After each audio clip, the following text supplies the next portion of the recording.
Hi everyone. Okay, so today we're going to read The King's Stilts. It might be a new one for some of you. It's one of my favorites. Hope you like it.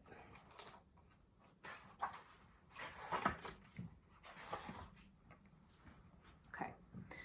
Naturally, the king never wore his stilts during business hours. When King Bertram worked, he really worked. And his stilts stood forgotten in the tall stilt closet in the castle's front hallway. There was so much work to be done in the kingdom of Ben that King Bertram had to get up every morning at 5, long before the townsfolk and the farmers were awake. The king was splashing away in his bath. It was right there, in fact, that his day's work began. With his left hand, he could bathe with his royal bath brush, but his right hand he always had to keep dry for signing the important papers of state. Eric, his page boy, brought in these papers on a big silver tray. He stood at attention at the foot of the tub, while old Lord Droon took the papers one by one and held them over the water for His Majesty to sign. "Sign here, sign there," old Droon would say, "and hurry, sire, hurry. There are hundreds more to come." It was just the same at breakfast. The king cut and buttered his toast with only his left hand. With his right, he kept signing royal orders and commands. By 7 every morning, the king had always finished more business than most kings do in a month. He had to get all this done before 7, for that was the hour when his big work commenced, the most difficult and important work in the whole kingdom of Ben. This was the work of caring for the mighty dike trees that protected the people of Ben from the sea. The sea pushed against the kingdom on 3 sides. The kingdom was a low one, the sea was a high one, and only the dike trees kept the sea from pouring in. They grew so closely together in a row along the shore that they held back the water with their heavy knotted roots. But to keep these trees strong and sturdy was not an easy task.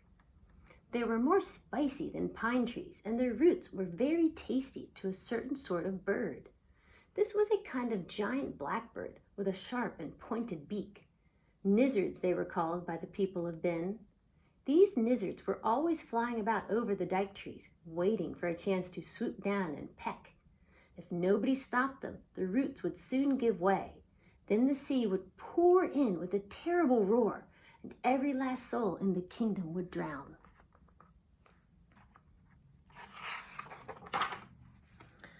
But King Bertram did not permit this to happen. He had gathered together in his kingdom the largest and the smartest cats in all the world, and had trained them to chase the nizzards away. These cats were called patrol cats and wore badges that said PC. "Everything in Ben," said King Bertram, "depends on our patrol cats. They are more important than our army, our navy, and our fire department too, for they keep the nizzards away from the dike trees, and the dike trees keep the ocean back out of our land. 1,000 cats in all. They divided up the work. 500 guarded the kingdom by day. The other 500 kept watch through the night." At 7 every morning came the changing of the cat guard. At the sound of a trumpet, the king left his breakfast and mounted his horse for the daily review. Fresh, brisk, and well-fed, the 500 day cats marched past him toward the dike trees to take up their watch. At the same time, the night cats, muddy, tired, and hungry, headed home to their kennels for their 12 hours rest. There was rest for the cats. There was none for the king. It took every minute of his morning to see that they were given the very best of care. The huts that they slept in must be kept clean and tidy. Each cat must be brushed and his whiskers trimmed just so. The cat kitchen was even bigger and grander than the king's, and the cooks who did the cooking were the chief cooks in the land. "Your Majesty," the chief in charge of fish would always say, "tell us that you think the food we feed our cats is perfect." And the king would look over the huge wet baskets of fish, choosing only the finest and the freshest to serve to his patrol cats. So went the morning. Then all afternoon, both in winter and summer, the king made his rounds by the edge of the sea. Every root of every dike tree he inspected every day. But finally at 5 o'clock, the great task was finished. Then the king smiled. A hard day, he'd say, full of nizzardly worries. A long day, he'd say. Now it's time for some fun. This was the moment King Bertram lived for. When he worked, he really worked. But when he played, he really played. Quick, Eric, he'd shout, quick! The stilts! Down the slope from the dike trees, away from all troubles, the king and Eric would race like two boys, straight to the tall stilt closet in the castle's front hallway.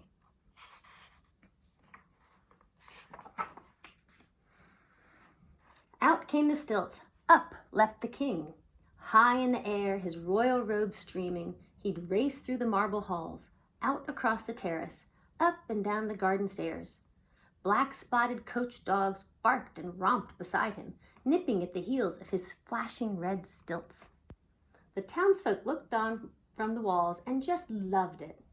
A grown-up king on stilts, they'd say, does look rather strange. But it's hard work being king, and he does his work well. If he wants to have a bit of fun, sure, let him have it. But there was one man in Ben who didn't like fun. He didn't like games. He didn't like laughing. This man was a scowler. This man was Lord Droon. Laughing spoils the shape of the face, he declared. The lines at the corners of the mouth should go down. Every afternoon when the stilt hour drew near, Lord Droon would slink away to his room in the northwest tower and sulk. Such carryings on, he would mutter in disgust as he spied on the king from his window. Look at his crown bouncing up and down on the side of his head. Look at his beard flapping in the wind. Look at him laughing right out in broad daylight in front of the townsfolk. I must do something about this. And one day he did. One Wednesday, just before supper, when he thought the king was out, Lord Droon tiptoed down to the front hall. The guards at their posts were dozing. Without the smallest sound on the hard stone floor, Droon crept to the stilt closet, pulled back the ancient door, and reached in. It took only a second. He had the king's stilts. He unbuttoned the top of his long robe and shoved them down inside. Then he sneaked past the guards again and slipped through the door.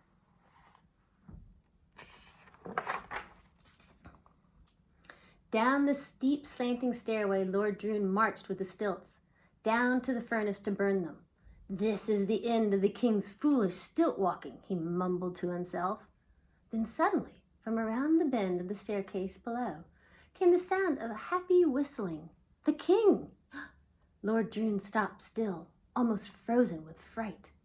He tugged and pulled at his long flowing gown, struggling to cover the stilts. But he couldn't. The ends were too long and stuck out. Droon, Droon, gasped Lord Droon. You'll be caught. He turned and fled back up the stairway. Nearer and nearer came the king, but Droon couldn't climb any faster. The stilts clattered, they banged and spanked against his knees. He looked up and saw a window. Stepping up to it quickly, he poked his head out. He looked down into an alley. A small boy was passing. It was Eric, the page boy. Psst, you, Lord Droon hissed in a hoarse, nervous whisper. Eric looked up, astonished. Yes, sir, he bowed politely.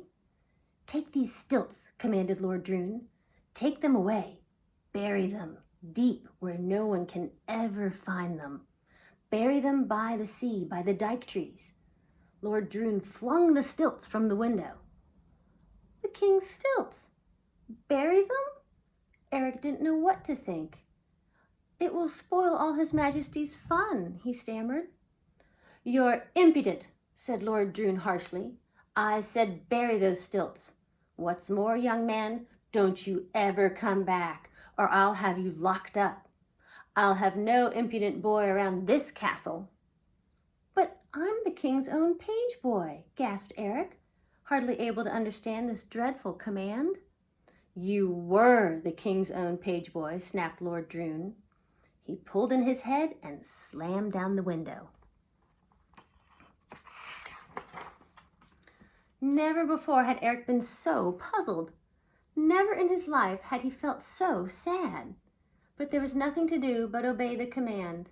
He picked up his stilts and walked straight toward the road that led to the sea.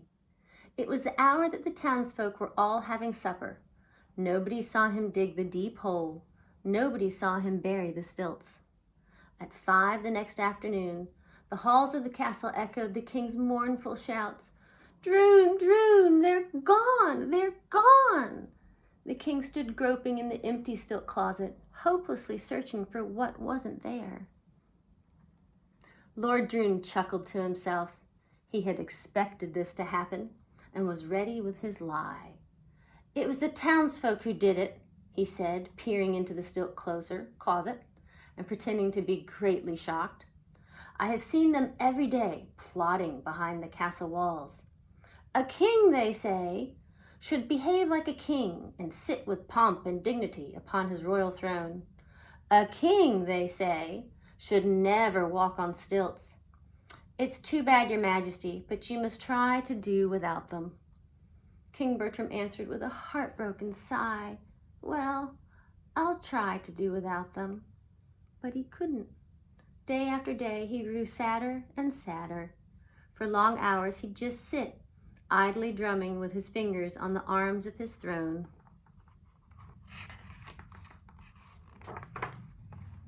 He couldn't keep his mind on his work. His commands to the patrol cat sounded feeble and faint. The cat seemed to know it and wouldn't obey. Day by day, they grew lazier and lazier. Uncombed and unbrushed, they slept most of the day and grew fat. No one bothered to put their PC badges on them, for as chasers of nizzards, they weren't worth a thing. Day by day, the nizzards grew bolder and bolder.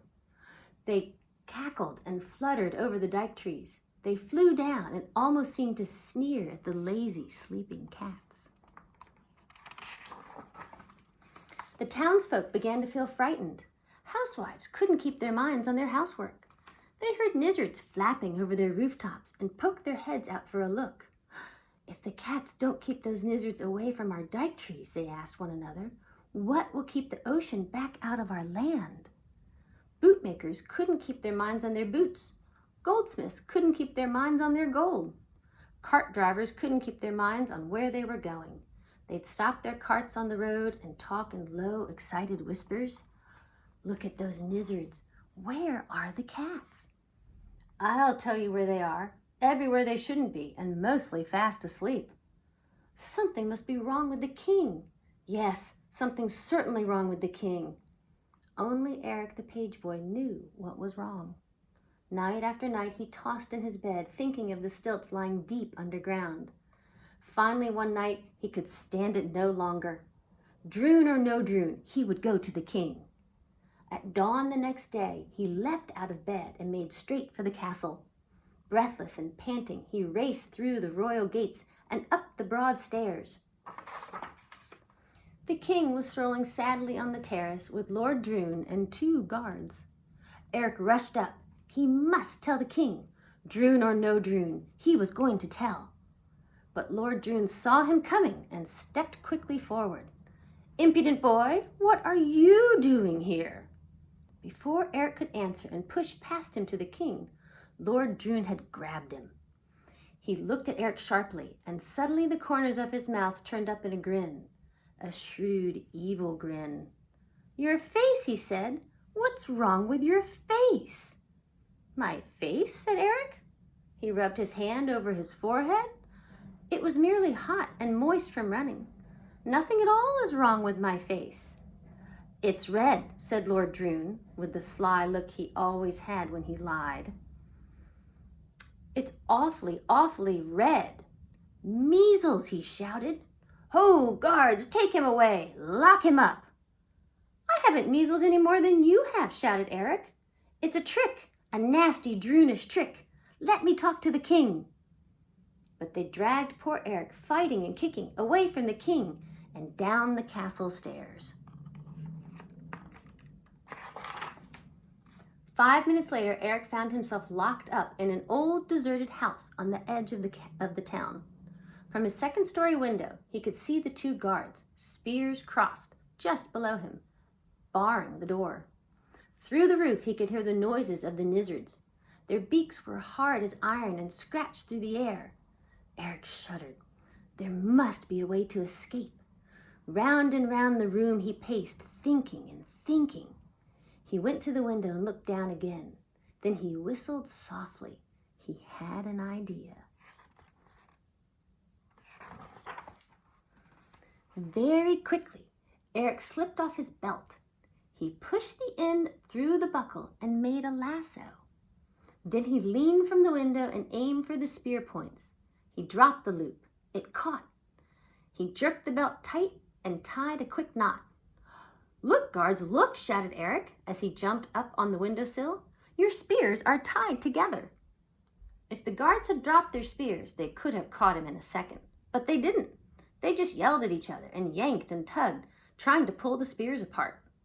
By the time they finally had them untied, Eric had sprung to the tree outside his window, slid down the trunk, and quietly escaped. Eric ran through backyards and alleyways to escape the angry guards. The streets were deserted, no people at all.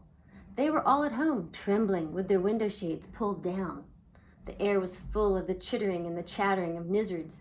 They were cutting through the clouds like flying black knives, flying nearer, flying lower, down to earth to eat the dike tree roots, soon to let the sea pour in.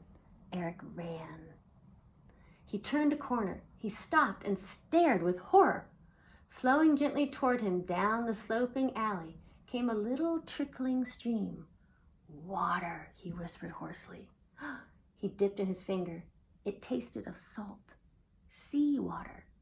One dike tree must already have been eaten clean through. "Not a second to lose," gasped Eric. "I must dig up the stilts." Up the hill to the dike trees where the king's stilts lay buried, right into the very thick of the lizards. They flapped and screeched about him. They hissed as he dug. "Gritch, gritch," snarled the lizards. "Gritch to you," snapped back Eric, furiously pelting them with fistfuls of mud. The harder they fought him, the faster he dug. His fingers touched the stilts at last.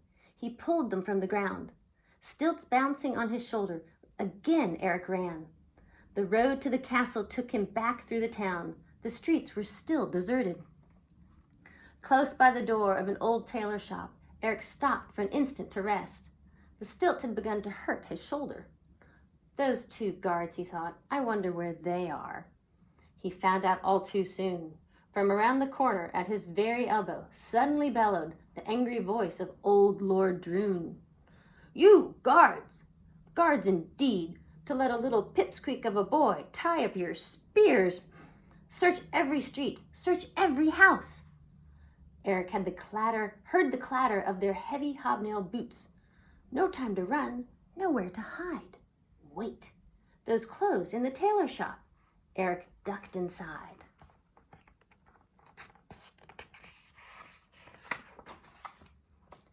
An instant later, Lord Droon and the guards appeared around the corner. "Search that tailor shop first," commanded Lord Droon. But just as he said this, from out of the shop strode a strange, tall man. There was something very odd about the hang of his robe. His hat was pulled down far over his eyes. "Those eyes," muttered Droon. "Have I seen them before?" He stepped in front of the tall man, blocking his path. The tall man's mouth went suddenly dry. Are you, he stammered hoarsely, "are you, by chance, seeking a small boy with no belt?" "Which way?" shouted the guards. "Which way did he go?" "That way," said Eric, and he nodded toward the sea. With a clatter of hobnails, the 2 guards were off. Lord Droon sputtered and scolding along behind them. No time to shrink down to a boy again, thought Eric. I'll have to stay a tall man. On to the castle Eric raced in his disguise, over fences and thickets, through orchards and fields of corn. Everywhere he saw patrol cats, useless and limp, fast asleep on haystacks, dozing in the trees. Then suddenly, just ahead, he saw the king. He was sitting on a little pile of stones just outside the castle gate. His robe wasn't pressed, his crown wasn't shined, and he had deep, sad circles under both of his eyes.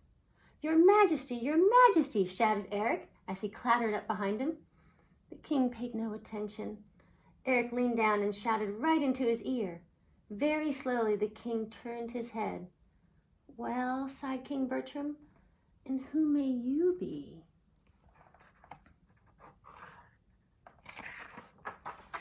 "I'm Eric!" cried Eric. He let the robe that was covering him drop to the ground. The king's own red stilts flashed bright in the sun. Down from the stilts leapt Eric, the page boy. Up onto the stilts sprang Bertram the king. He drew a great kingly breath, the first one in weeks. His head shot up high, his chest broad and wide. Bertram of Ben was sturdy, straight, and strong again, and every inch a king. "Patrol cats!"